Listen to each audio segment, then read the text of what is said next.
ভীতু নই। প্রতিবেশী দেশ যদি যুদ্ধ চায় তবে তাই হবে, আমরাও মোক্ষম জবাব দেব। কিন্তু রাজামশাই, এই সিদ্ধান্ত হঠকারী সিদ্ধান্ত হবে। একটা বানরের জন্য যুদ্ধ করাটা কি বুদ্ধিমানের কাজ হবে? তাছাড়া প্রতিবেশী রাজ্য আমাদের থেকে অনেক বেশি শক্তিশালী। যুদ্ধে আমরা কখনোই ওদের সাথে পেরে উঠবো না। প্রশ্নটা বানর বা মানুষের নয়।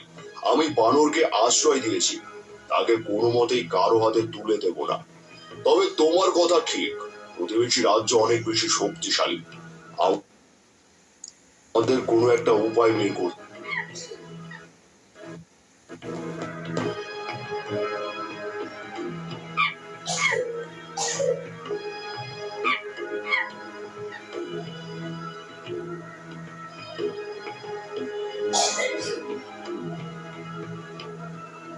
প্রতিবেশী রাজাকে বলে দাও আমি তার ভয়ে বানর নিয়ে সুমাল্য পর্বতে লুকিয়ে রয়েছি।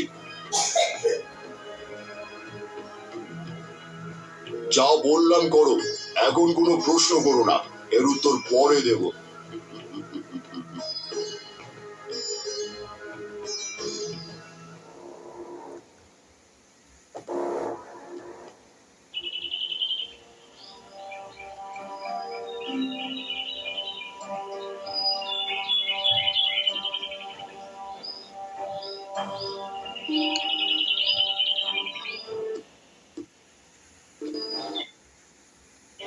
দুর্বল রাজা বানর দিতে অস্বীকার করেছে।